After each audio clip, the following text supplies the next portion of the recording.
در نخست سرخط خبرها. انتقادها از سیاست‌های نادرست حکومت پاکستان.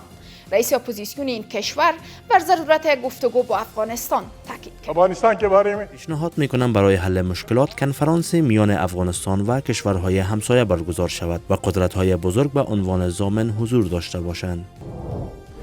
تشدید روند اخراج مهاجران افغان از آلمان. وزیر داخلی این کشور میگوید این روند به گونه هفتگی ادامه دارد. هیچ کشور حق ندارد که بالای مهاجرین و یا هم پناهندگان ظلم نماید. و اوجگیری دوباره تنش‌ها در تنگه هرمز. امریکا از پروژه آزادی میگوید اما ایران آن را بن‌بست میخواند.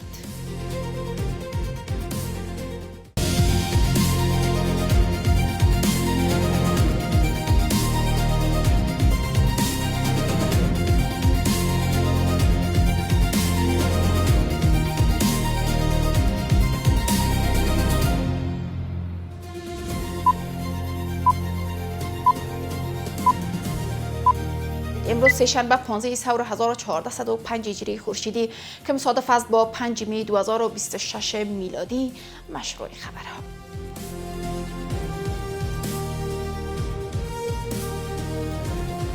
محمود خان اچکزی رئیس اپوزیسیون پاکستان سیاست‌های خارجی و اقتصادی این کشور را عامل بحران کنونی دانسته و بر لزوم گفتگو با افغانستان تاکید کرده است. او میگوید که از دست رفتن بازار افغانستان پیامد مستقیم تصمیم‌های نادرست سیاسی حکومت پاکستان بوده است. گزارش از نسترن امیری.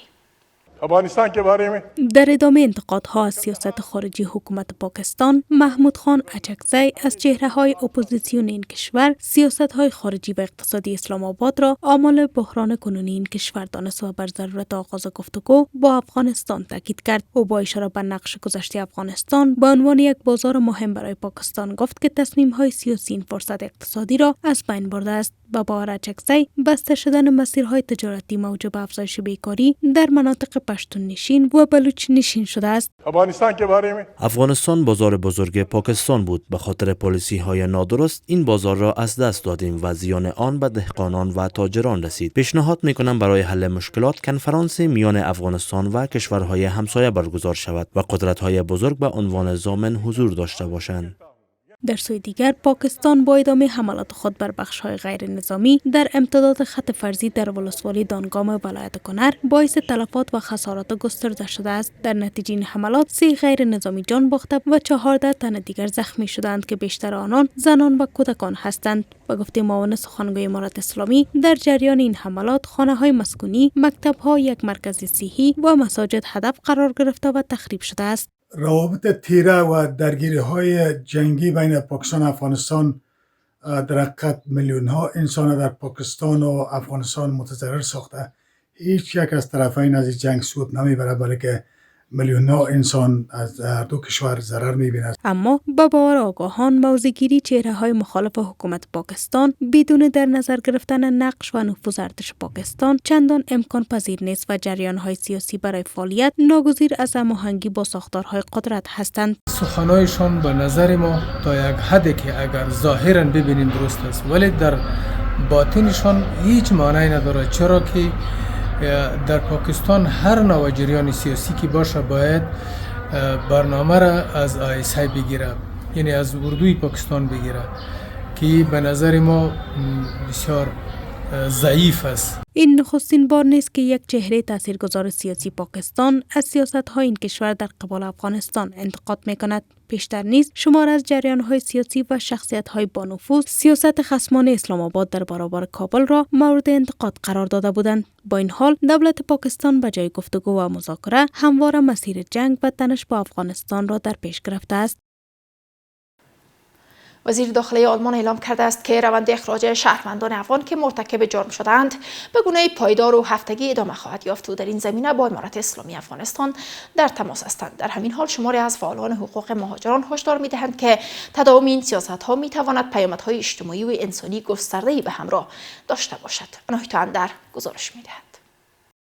وزارت داخله آلمان اعلام کرده است که روند اخراج شهروندان افغانستانی که مرتکب جرم شده‌اند به شکل پایدار ادامه خواهد یافت. الکساندر دوبرینت وزیر داخله این کشور گفته است که این اخراج‌ها به گونه هفتگی انجام می شود و در این زمینه با امارت اسلامی همچنان در تماس هستند. اینها می‌خواهند به نحوی با امارت اسلامی افغانستان ارتباط برقرار بکنند و افرادی هم که در این اواخر مرتکب جرم و جنایت شدند و افرادی هم که اینها حق اقامت در اروپا ندارند اینها رو به نحوی به افغانستان منتقل بکنند. همچنین گزارش‌های رسانه‌ای و نهادهای مرتبط نشان می‌دهد که مهاجران افغان در کشورهای همسایه و دیگر نقاط جهان با چالش‌های جدی روبرو هستند و مشکلات آنان روز به روز بیشتر می‌شود. هیچ کشور حق ندارد که بالای مهاجرین و یا هم پناهندگان ظلم نماید، جبر نماید و آنها را از حقوق اولیه‌شان محروم بسازد. هر کشوری که خلاف قوانین بین الملل رفتار میکند طبعا باید نهادهای حامی و پشتیبان مهاجرین ازشان پرسان کند، بازخواست کند و مورد جریمه قرار بدهند. در همین حال شمار از فعالان حقوق مهاجران میگویند که ادامه روند اخراج مهاجران افغان میتواند با گسترش فقر، افزایش ناپایداری‌های اجتماعی و تشدید مشکلات روحی و روانی در میان بازگشت کنندگان منجر شود. این اقدام میتواند خطرات افزایش فقر، بی‌ثباتی اجتماعی و آسیب‌های روحی و روانی را نیز تشدید کند و همچنین اتخاذ رویکرد مشابه در برخی از کشورهای اروپایی را میتواند به تضعیف ملاحظات انسانی و سیاست‌های مهاجرتی نیز منجر سازد. گفتنی است که بحران مهاجرت در نتیجه چندین دهه بی‌ثباتی در افغانستان به یک معضل بزرگ اجتماعی تبدیل شده است و شمار زیادی از شهروندان کشور به دلیل مشکلات گوناگون ناگزیر به مهاجرت به کشورهای دیگر شدند.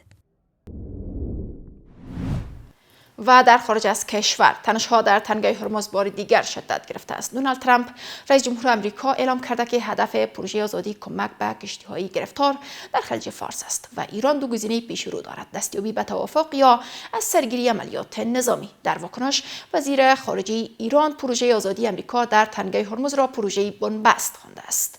عبدالله بصیر. اوجگیری تنش‌ها در 24 ساعت گذشته در تنگه هرمز این آبراه حیاتی را بار دیگر به یکی از حساس‌ترین نقاط جهان تبدیل کرده است. در 24 ساعت گذشته گزارش‌ها از تحرکات نظامی، عبور کشتی‌ها و برخوردهای هشدارآمیز افزایش یافت. دونالد ترامپ اعلام کرد که نیروهای آمریکایی 7 قایق کوچک ایرانی را هدف قرار دادند. ادعایی که از سوی ایران تایید نشد. همزمان فرماندهی مرکزی آمریکا مدعی عبور موفق کشتی‌های تجاری و نوشکن‌های این کشور از تنگه هرمز شد، اما تهران این روایت را کاملا نادرست خواند. در میدان وضعیت پیچیده‌تر از روایت‌های رسمی به نظر می‌رسد. نیروی دریایی ارتش ایران از شلیک‌های هشدار دهنده به سمت ناوشکن‌های آمریکایی خبر داده است. سپاه پاسداران نیز هشدار داده هر شناوری که از این تنگه بسته شده عبور کند هدف حمله قرار خواهد گرفت. در همین حال گزارش‌های از اصابت پرتابه به یک نفتکش اماراتی، حمله مشکوک به یک کشتی باری کوریایی با آتش‌سوزی در تأسیسات نفتی فجیره امارات متحده عربی منتشر شده است. هرچند هیچ یک از طرف‌ها مسئولیت مستقیم این حوادث را نپذیرفتند، اما مجموع این رخدادها نشان می‌دهد که تنگه هرمز در آستانه یک درگیری گسترده‌تر قرار گرفته است. در چنین فضای اظهارات تهدید کننده رئیس جمهور آمریکا بر شدت بحران افزوده است. پروژه آزادی به صورت شبانه برای کمک به صدها کشتی گرفتار در خلیج فارس و بیش از 20,000 خدمه اجرا شده و هدف آن کمک به بشریت است. جمهوری اسلامی دو مسیر پیش رو دارد: دستیابی به توافق یا از سرگیری عملیات نظامی. در مقابل عباس عراقچی وزیر خارجه ایران در واکنش به این سخنان گفت که پروژه آزادی آمریکا در تنگه هرمز در حقیقت پروژه بنبست است. تحولات تنگی هرمز به روشنی نشان می‌دهد که یک بحران سیاسی راه حل نظامی ندارد، در حالی که به لطف تلاش‌های پاکستان مذاکرات در حال پیشرفت است. امریکا باید هوشیار باشد که توسط بدخواهان دوباره به یک بادلاق کشیده نشود. امارات متحده عربی نیز همینطور. همزمان باراک اوباما رئیس جمهوری پیشین آمریکا با نگاه انتقادی نسبت به مسیر کنونی واشنگتن هشدار داده است. بنیامین نتانیاهو در دوران ریاست جمهوری من بارها خواستار اتخاذ موضع تهاجمی‌تر از جمله حملات نظامی به ایران شده بود، اما من به جای آن مسیر دیپلماسی را انتخاب کردم. در این که اقدام نظامی فعلی ایالات متحده در نهایت به نفع آمریکا یا اسرائیل باشد تردید دارم. در همین حال شماری از آگاهان سیاسی هشدار می‌دهند که اگر آمریکا و اسرائیل به جنگی که به زیان منطقه و جهان تمام می‌شود پایان ندهند، احتمال دارد کشورهای مختلف در برابر این رویکرد همصدا شوند و برای مهار اقدامات آمریکا در منطقه دست به اقدام جمعی بزنند. جنگی است که سودآور نیست و به نفع هیچ کس نیست. بهتری است که امریکا و اسرائیل به خود بیاین و این معضله را حل کنند، ورنه در اروپا، آسیا، کشورهای شرق دور اینا کلگی متحدانه ممکن که یک پلانگذاری کنند تا جلوی امریکا را از این منطقه بگیرن و کنترل منطقه را به دست خود بگیرن تا بتانن هم ضرورت خود هم ضرورت دنیا را رفع کنن و این پترولا به همگی برسه. در بعد اقتصادی نیز این جنگ برای امریکا پرهزینه بوده است. بر اساس گزارش‌ها هزینه‌های امریکا در این تقابل تاکنون از مرز 70 میلیارد دلار گذشته و همچنان رو به صعود است. افزایش پیوسته هزینه‌های جنگ همراه با تداوم تنش‌های میدانی و نبود چشماندازی روشن برای پایان بحران نشان می‌دهد که امریکا بار دیگر در آستانه گرفتار شدن در یک بحران طولانی و فرسایشی دیگر قرار دارد. رسیدیم به آخرین بسته خبری از میز خبر آفاق. وقت بر شما خوش.